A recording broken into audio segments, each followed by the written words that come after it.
Friends, welcome to my new blog. आप सभी को राधे कृष्णा। आई होप आप लोग अच्छे होंगे, स्वस्थ होंगे और खुशहाल होंगे। सुबह हो गई है, मैं भी अपना आई। सबसे पहले थोड़ा मैं बाहर गई। धूप तो अभी से निकल रही थी, पर थोड़ी ठंडी ठंडी हवा भी चल रही थी, पर गर्मी बहुत ज़्यादा है। इतनी ज़्यादा गर्मी की अभी तक मुझे उतनी ज़्यादा गर्मी मतलब होती थी, पर उतना ज़्यादा नहीं जितना अब मुझे गर्मी लग रही है, क्योंकि अब एकदम गंदी वाली गर्मी हो रही है, चिपचिपी वाली एकदम। फिर उसके बाद फिर मैं आई बाहर, थोड़ा देर रह के फिर मैं आई किचन में। किचन मैंने थोड़ा क्लीन किया। वैसे तो मैं रात ही में साफ़ कर ली थी किचन, बस सुबह मैं थोड़ा सा ही की। उसके बाद फिर मैं आ गई अपनी, नहा धोकर आ गई अपनी लड्डू के पास। मैंने अपने लड्डू को जगाया, फिर उनको स्नान कराया। स्नान कराने के बाद अब मैं उनके शरीर को पोंछ कर कपड़े पहना दूँगी। उसके बाद फिर उनका मैं श्रृंगार कर दूँगी। श्रृंगार करने के बाद अब मैं अपनी लड्डू की पूजा अर्चना करने से पहले मैं माता रानी की पूजा अर्चना कर लूँगी, माता दुर्गा की और सारे देवी देवताओं की।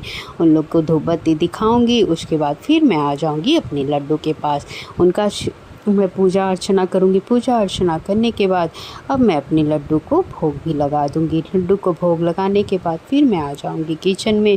किचन में मैंने पानी गर्म किया, फिर मैंने पानी में नमक नींबू डालकर उसको पिया। उसके बाद इधर मैंने चाय भी रख दिया बनने के लिए, क्योंकि मम्मी भी पूजा कर रही हैं और पापा भी अपना आ रहे हैं नहा धोकर। फिर मैं सोची कि लो मैं चाय भी रख दूँ, कि जिससे सब लोग इकट्ठा पी ले। पर कभी मेरे घर सब लोग एक साथ पी ही नहीं पाते हैं।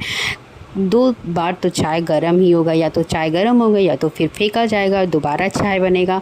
पर इकट्ठा कभी सब लोग नहीं पी पाते, क्योंकि बारी बारी से ज़्यादातर तो मैं ही लेट रहती हूँ, क्योंकि मुझे काम ही थोड़ा करना रहता है, इसलिए ज़्यादा तो मैं ही लेट रहती हूँ। पर इस टाइम मैं थोड़ा 3-4 दिन से जल्दी हूँ, फिर भी तो हो ही जाता है। तो पापा कभी लेट हो जाते हैं, क्योंकि थोड़ा काम उम भी चल रहा है, तो भाई साफ़ सफाई होना रहता है। मम्मी भी लेट हो जाती हैं, क्योंकि ऊपर भी अब थोड़ा साफ़ सफाई शुरू हो गया है, तो वहाँ भी होता रहता है, तो इसलिए कोई ना कोई लेट होता रहता है। उसके बाद मैंने चाय भी इधर रख दिया, मेरा चाय इधर बन रहा है और मैं अपना पानी भी पी लूँ, क्योंकि अभी थोड़ा गर्म था पानी, तो मैंने थोड़ा सा ही पिया, उसके बाद नहीं पिया। अब मैं थोड़ा पानी भी पी लूँगी। पानी पीने के बाद फिर इधर मैं आ जाऊँगी अपना चाय लेने। मैंने चाय लिया अपना, उसके बाद फिर मैंने नमकीन लिया, क्योंकि अभी मम्मी पूजा ही कर रही थी, तो फिर मैं सोची कि लो अभी चाय गर्म ही है, तब मैं ही पी लेती हूँ।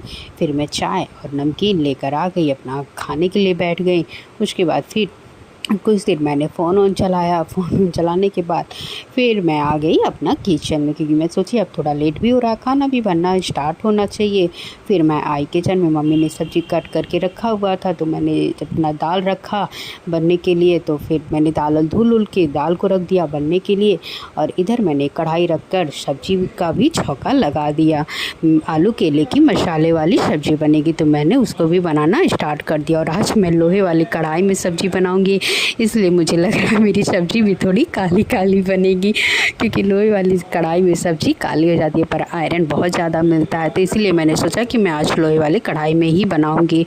तो फिर वैसे तो ज़्यादातर सबको नहीं पसंद आती है इसमें का सब्ज़ी, लेकिन मैं सोचती हूँ कि इसी का बनाऊँगी, क्योंकि इसमें थोड़ी सब्ज़ी में आयरन मिल जाता है ज़्यादा मात्रा में। वैसे भी सब लोग कहते हैं, हमारे बुज़ुर्ग लोग, कि लोहे की कढ़ाई में ही सब्ज़ी का सेवन करना चाहिए, क्योंकि पहले ज़माने में लोग देखिए लोहे की कढ़ाई में ही सब्ज़ी बनाते थे, इसीलिए देखिए सब लोग स्वस्थ भी रहते थे। और आज तो लोग बहुत सारे नॉन स्टिक बर्तन आ गए हैं और क्या क्या आ गए हैं, तो इसलिए देखिए बहुत सारे लोगों को बहुत बीमारियां हो रही हैं। तो मैं तो बोलूँगी कि यही ज़्यादातर आप लोग भी वाली। वैसे देखिए मेरा कुकर भी जहाँ नॉन स्टिक ही है, आज मैं इसी में चावल बना रही हूँ। वैसे ज़्यादा मैं बहुत कम इस वाले कुकर का यूज़ करती हूँ, मैं ज़्यादातर दूसरे वाले कुकर का यूज़ करती हूँ। अब इधर मेरा दाल भी हो गया, सब्जी भी हो गया, और मैंने चावल भी रख दिया, वो भी मेरा बन चुका है।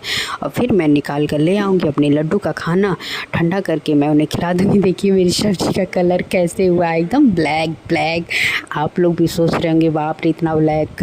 और ऊपर से मैंने हल्दी बहुत ज़्यादा डाला था, लेकिन फिर भी ब्लैक, क्योंकि वो केला था और वो लोहे वाली कढ़ाई में बनी, तो और ज़्यादा वो ब्लैक हो गया। उसके बाद फिर मैं अपने ठंडा करके खाना अपने लड्डू को खिला दूँगी। उसके बाद वही खाना मैं लड्डू का मैं भी खा लूँगी, क्योंकि बस इस मतलब थोड़ा सोची कि मैं खाना अभी नहीं खाऊँगी, क्योंकि अभी भूख भी नहीं और गर्मी बहुत ज़्यादा पड़ रही है, कि मैं सोची कि अभी क्या मैं मतलब दिन में खाना खा ही ना, क्योंकि ये खाना खा ले रही हूँ। फिर उसके बाद नहीं, और आज थोड़ा बनने का विचार है मोमोज़, तो ये बाकी मोमोज़ बन जाए, तो मैं सोची कि अब मैं सीधे शाम में मोमोज़ ही खाऊँ, क्योंकि मुझे मोमोज़ विथ चटनी बहुत पसंद है।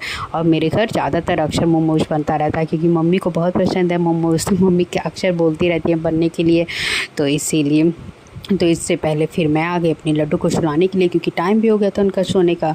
फिर मैंने लड्डू को पानी पिलाया, फिर उनके श्रृंगार को उतार कर अब मैं अपने लड्डू को सुला दूँगी। और देखिए चींटियाँ भी इस टाइम बहुत ज़्यादा लग रही हैं।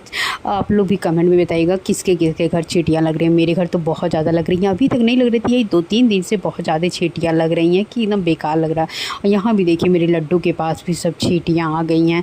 अभी तो मैं जल्दी ही पूरा झाड़ी उड़ी थी, धुली उली थी तो बाहर फैलाई थी। आज फिर मुझे यही सारा सामान झाड़ना पड़ेगा, तो फिर मैंने इनके सारे सामान को निकाला। देखिए आप लोग कितनी चींटियाँ हैं, आप लोगों को पता नहीं अच्छे से दिख रही हैं कि नहीं, पर लाइन लगाई हुई हैं सब पर्दे के पीछे।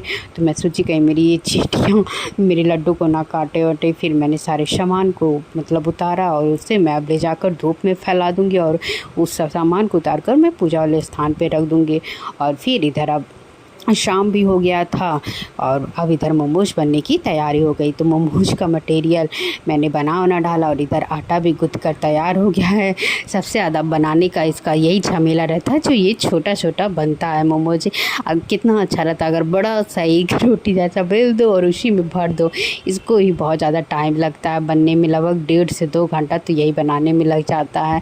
और इधर चटनी भी बन रहा है, इसकी चटनी तो बहुत अच्छी लगती है। मतलब मोमोज का ये जान है चटनी, और चटनी तो बहुत अच्छी लगती है। मैं तो बहुत ज़्यादा चटनी यूज़ करती हूँ। वैसे तो ये नुकसान भी बहुत करता है क्योंकि लाल मिर्चा पड़ा होता है, पर मुझे बहुत पसंद है। मैं तो अगर एक मोमोज लूँगी तो उसके साथ खूब सारी चटनी लूँगी। और देखिए अब इधर मेरा मोमोज भी बन कर तैयार हो चुका है और फिर मैंने इधर प्लेट में भी इसको निकाल लिया। अब हम लोग मिलकर मोमोज और विद चटनी खाएँगे। गरम गरम मोमोज और चटनी, एकदम मज़ा आ गया।